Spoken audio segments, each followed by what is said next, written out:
Good evening, ladies and gentlemen. Welcome to Reference Point. I'm your host, Dave Cokerhook, and this evening, this topic we're going to talk about this evening is something that I think has probably impacted every one of those watching and here in the studio in one way, shape, or form. I know it has for me personally. And we're going to talk about a disease, and that disease happens to be cancer, which is actually multiple diseases. But we're going to have the opportunity to speak with two representatives from the American Cancer Society. I have with me immediately to my left Allison Jones-Thompson, who is the chair of the Silicon Valley Leadership Council, and you'll explain exactly what that is in a little bit to us. Certainly. So welcome, Allison. Thank you. And David Russo, who's the director of estate and gift planning here in Silicon Valley in the coastal region. So David, welcome. Thank you for coming to Reference Point. Dave, thank you for having us. We appreciate it. So this whole thing of cancer, you know, it's something that it's impacted everyone. My mother had, you know, she perished with esophageal cancer. I've had friends that have gone through it. Some of the folks here that are working here in the studio tonight have gone through that or are going through that sort of situation. And so I guess the first thing I want to ask is, what actually is it? I mean, it's sort of this term that's thrown around a lot, but can you help me understand what is this stuff? Absolutely. In sort of the basic terms, if you will, and that's a great question, David, is that it's an abnormal growth of cells. And what these cells do is they can come in and they can invade normal, healthy tissue. And you were spot on to say that cancer is not just one disease. It's really many. It's many different types of cancers. It will affect and start somewhere, whether it's your brain, your lungs, your colon, your breast, and each one of those is very different from one another. Alike, but also very different. Do they so it's an abnormal migrate? Growth of cells. If you have cancer in one area of your body, it will. But it's not the same when it gets to the brain as it was when it started in the pancreas? Well, it would be. So if you've got let's just say you've got a lung cancer, and what that's called is metastasis. So if it metastasizes to your bones, let's say, and they look at those cells specifically in the bones, those will still be the same cells that were in your lung. So your cancer that you have, even if it's now in your bones, is a lung cancer, because they are treating each one of these cancers so differently. I've noticed that. Right. So the differences in cancers are that the way they grow, where they spread, and how they respond to different treatments. And they will have to know its origin. That's the best way to treat it. Is to know its origin. Point of origin. Point of origin. Exactly. Okay. Okay. A breast cancer that's moved to the bone is still a breast cancer. It's metastasized into the bone. Okay. And the treatment is very different based on bone cancer or breast cancer. If it's originally bone cancer versus originally a breast cancer or originally a colon cancer or whatever. Absolutely. So, I was thinking about this as I was driving up to the studio today, and I was wondering, in my lifetime, we've keep hearing everything, and you know, there's all the attention on cancer, and it is obviously a primary consideration. But my question is this a 20th and 21st century phenomenon, or have we really had this as a disease for people for 10,000 years? Yeah, actually, that's a great question. We've been, unfortunately, battling cancer for many, many thousands of years.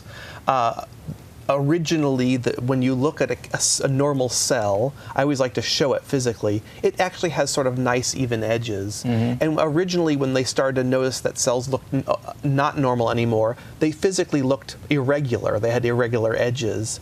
And since doctors didn't quite know how to describe it, they decided it looked sort of like a crab. And that's thus the name cancer. Oh, of course. Exactly right. This from the crab analogy. But we have documented history of people struggling with cancer, including as far back as Egyptian times. There's hieroglyphs describing cancer. So we've been battling it for a very long time. It's not a new disease. It is a human evolution problem. We've been dealing with cancer. Is it more prevalent today than it was 100, 200, 500 years ago?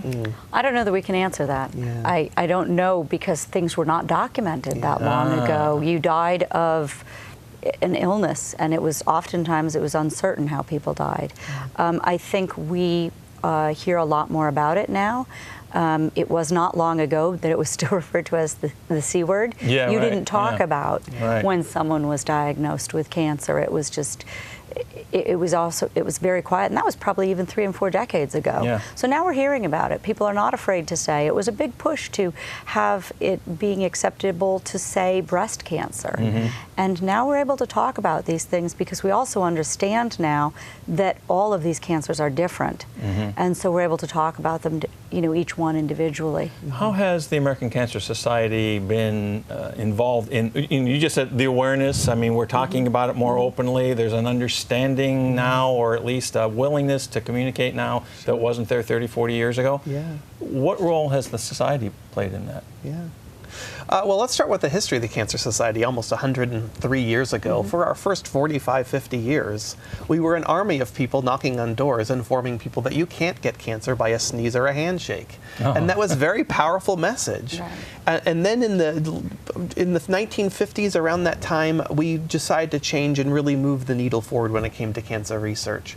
So from about 1950s, late 50s on, we've been funding cancer research. The American Cancer Society is the largest private funder of cancer research, the second largest funder in total in the country. And we're so proud to say that we've funded 47 Nobel laureates since the 60s, and have been a part of every major step in cancer, including the Human Genome Project, including many, many drugs that treat radiation therapy, those sort of things. We're really proud of how we've been involved with the cancer journey. Are you guys, is the American Cancer Society an international organization or a national organization?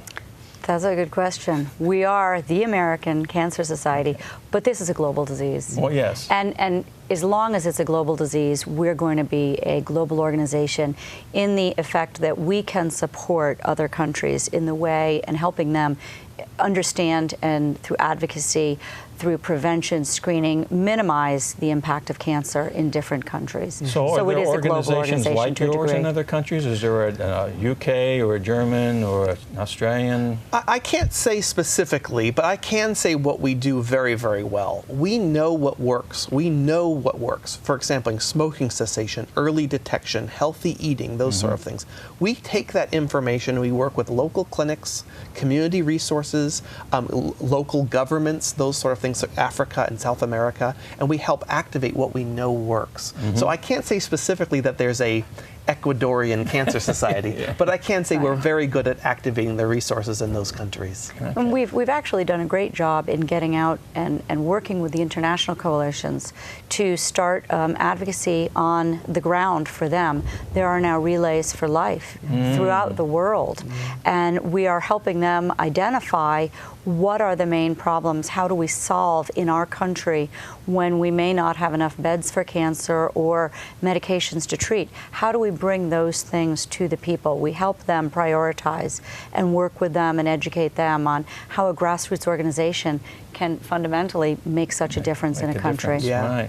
You know, it's interesting because you were explaining how here in the U.S. what the history of the society and what it's done and how it's brought awareness and helped with funding, research, etc. And I'm guessing that we are at the leading edge, if you would, of all of this. So some of this kind of things that were confronted by the American Cancer Society 30, 40, 50 years ago are probably just being confronted by other countries today. Is that a fair statement? Absolutely. I mean, absolutely. I mean, there's misunderstanding creates a lot of problem, and we know that. And so much of what we can do is take what we know, information being most powerful, and really change the cancer landscape. You know, I think of Kenya, where treatment is delayed until such a point that there's physical manifestation rather than just being ill, because there's a stigma and there's a fear around the disease. Just working with community clinics, working with local governments to communicate to people that you can't get this by laying next to a spouse. Right? That alone is so powerful. And those are things that we were experiencing in the 30s and 40s here in the United States. A recent example would be the difference that we've made with cervical cancer. Is we understand the impact of vaccinations for cervical cancer.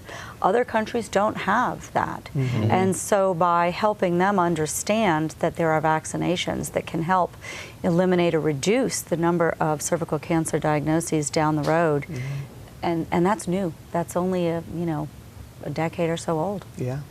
Cool. So, all right. You were talking earlier, David and Allison, you mentioned the work that the society has done to promote research, etc. And that seems to me kind of crosses over into the area of the FDA, and because they're like the overlord of anything that has to do with anything with disease and treatments and stuff like that. So as you get involved with supporting research, the research part doesn't have to necessarily have FDA approval to do the research. You get to the point where now we have something that might look for human trials or actually be released. Then you start to cross that line and you have to deal with these birds. So is there like a lobbying effort that goes on with? Yeah, Allison? There is. Actually, there's an organization. It's the lobbying arm and advocacy arm of American Cancer Society. It's called the American Cancer Society Cancer Action Network. Okay. So it is a 501c4 organization that supports the mission of American Cancer Society. So we know, as David mentioned before, the research dollars that are put into the fight for cancer. But we have to go to Capitol Hill, and we have to help those legislators understand the importance of funding the NCI and NIH. And so we go and we have conversations with the people in DC and in Sacramento for California, and we let them know how important it is that we are your constituents and this is an important cause. So we help the fight against cancer by being advocates and lobbyists, and that's the process, the arm. Very cool. Yeah. Well, now that we've got a little bit of the groundwork laid down, I want to come back to the question of exactly what your roles are within the society here. Because Allison, before the show, you were telling me a little bit about how the American Cancer Society is organized from a national and a local and a regional level and stuff like that. So maybe you could, I'll start with you if you don't mind, and you could give a little bit of perspective on how the structure is and what your role is. Certainly, absolutely. So the American Cancer Society is a national organization and has a national board, and ACS CAN also has a national board. They work in collaboration with the missions that are set forth through ACS, and those are the messages that they bring to the lobbyists. Then we go below that, and there are 13 regions throughout the country, all working again on the same mission set forth by ACS. And then we have below that regions, and those regions would be leadership councils. And we are, if you will, the feet on the street that go out. We are the grassroots organization. ACS is the largest grassroots organization in the world. That means we are an army of volunteers. And I am one of those. I sit on I am the chair of the Silicon Valley Leadership Council. I'm on the board for the American Cancer Society California division, and I'm on the national board for the American Cancer Society Cancer Action Network. Okay. So cool. So you're a lot of hats. It's like you spend an hour or two a week, and it's sort of like it's a labor of love, obviously. That's right. It is a labor of love. Absolutely. David, what about yourself? Tell us more about the role that you play. Sure. I have a silly title, Director of Estate and Gift Planning, which is often very confusing for folks. But what I do is I help folks think about, consider, and actually take action on investing in a future with less cancer. And what that translates to is I ask people to include the American Cancer Society in their estate plan, their will, trust, or retirement plan as a beneficiary. It's a very powerful way of giving. There's some mechanics, the mechanics being no money now. It's after you've left the planet, so there's a very little obligation at this point.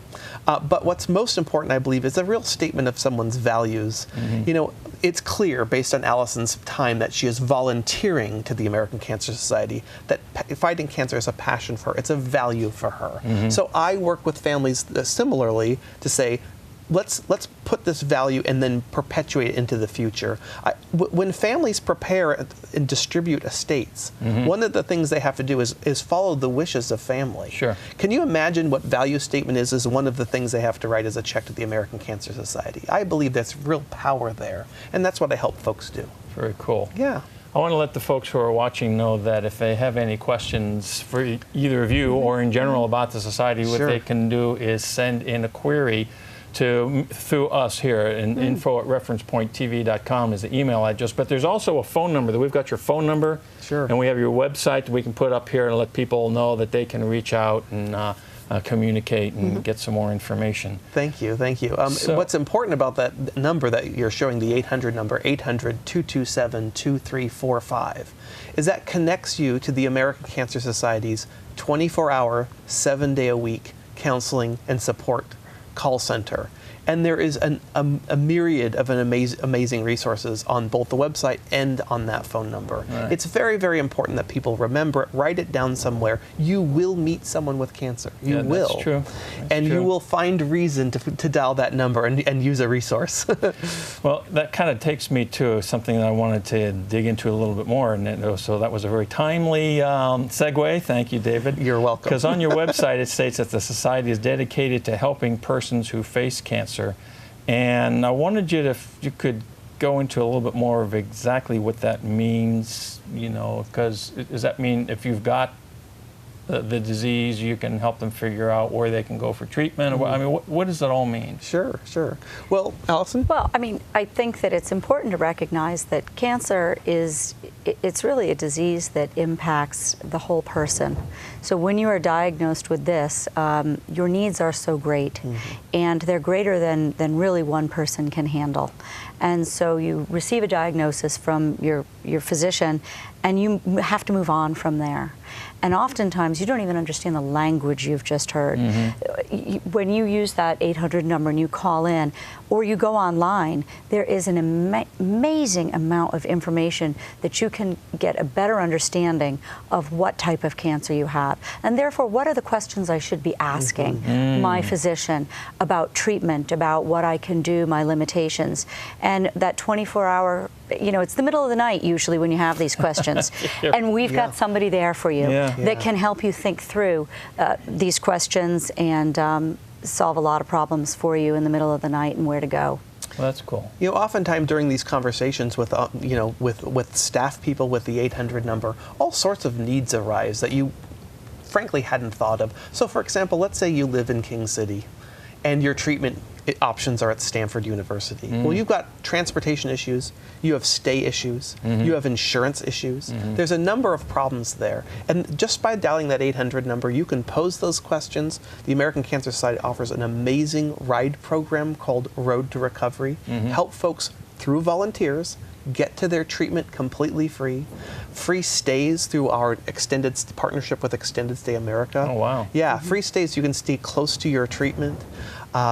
For ladies going through chemotherapy, losing their hair and losing their facial hair and what have you, we have a wonderful program called Look Good, Feel Better, which is a way to have the wigs and makeups put on. And we have one of these Look Good, Feel Better salons, if you will, in our office in Campbell. And just to see the ladies come in, it's just transformative. It's makeup and wig, but it's personal time with someone who knows.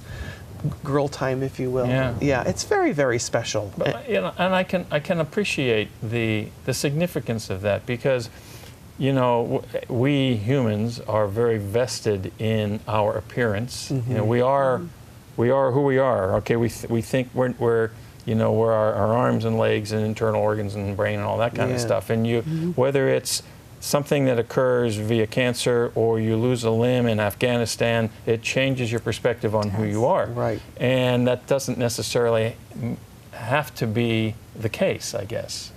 I mean, a Look Good, Feel Better session really reminds people that they aren't cancer. Right. Yeah, there you go. Yes. That's you don't cool. have to wear your disease all the time. It's nice to be able to be focused on who you are, and it's not that you have the disease. And that's a way of gaining a little bit of, as many women will say, I get a little bit of me back. There you go. Yeah. That's cool. Yeah. So is there like, we have 300 million or whatever, 346 million, whatever the population is, and there's X number of individuals diagnosed with cancer at this point here in the United States. Is it 50-50 men and women? Is it like, is there any sort of, or are there certain things that... As we stand today, every other man will have a cancer diagnosis. That's 50%. Every third woman, so 33%, will experience cancer as we stand today. Now we're working really hard to change those numbers. Right. Yeah. Cancer, deaths from cancer have gone down over 30% since 1990, and we think a lot of what the American Cancer Society has done has a big part to do with that. You know, advocating for early detection, living a healthy lifestyle. What does that mean, early detection? How do you? I mean, there's so many different kinds of cancer, right? And they can appear from different parts of the body. Yes. What does early detection really mean when it comes to?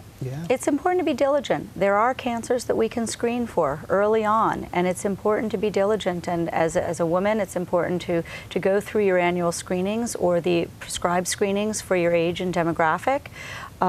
Same thing for colonoscopies. We understand that colonoscopies, it's essentially helping to change the face of colon cancer. Colon cancer is one of the few cancers that we can say there is a cure, and that is by screening.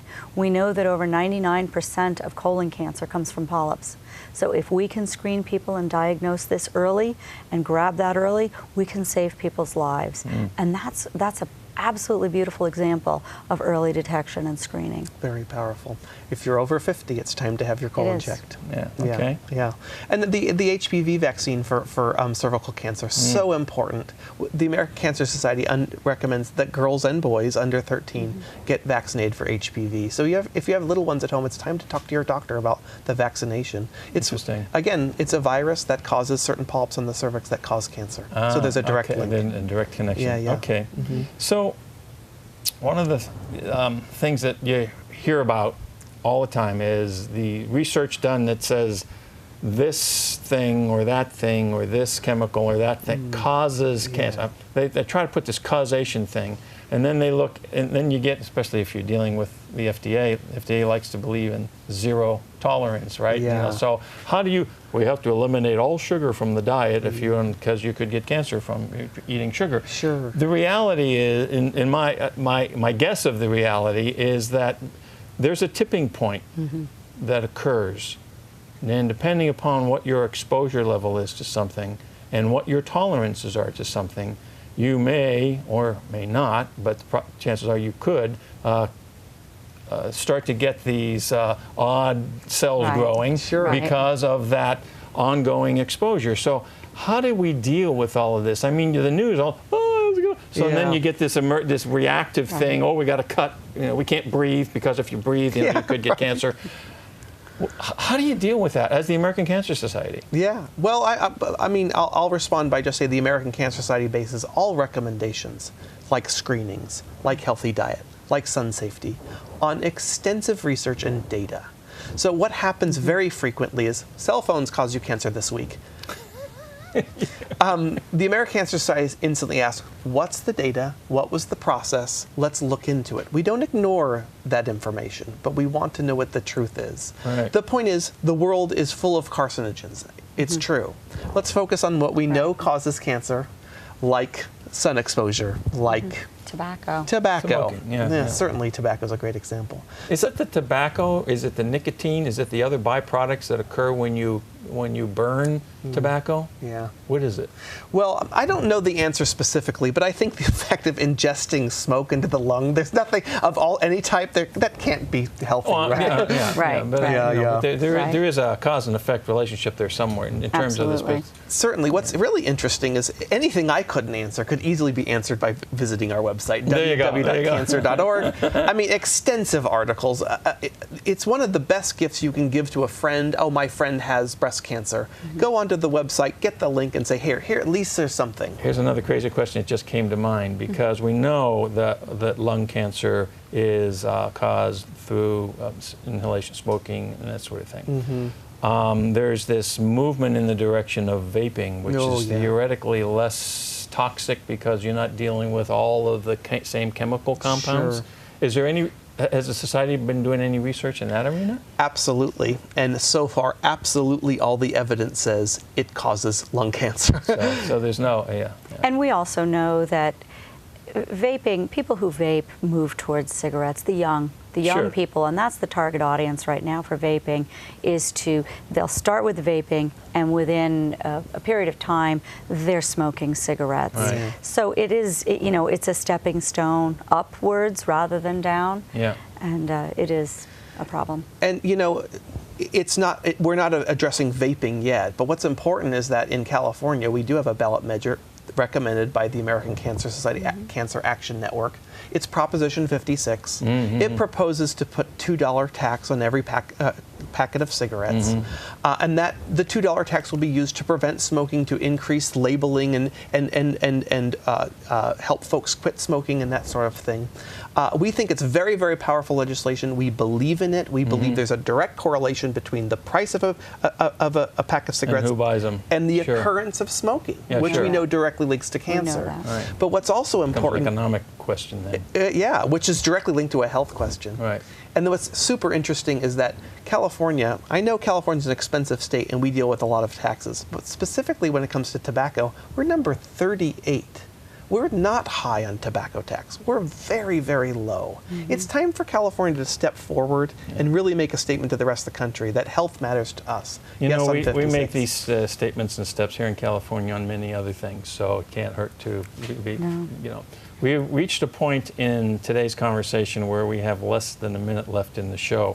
So I want to say that this has been really interesting to me and very, very informative. And I don't know if you guys had the opportunity to communicate everything you wanted to communicate, but we can do this again too, maybe at another time. But this has been very helpful to me, and I hope to the viewing audience too. Lay people like myself who aren't volunteers and out there daily doing something, or who've been with the organization for a while, learning things about what this is all about. So, Allison, thank you for joining us here on Reference Point. David, really greatly appreciate your being here, but also introducing me to this wonderful woman.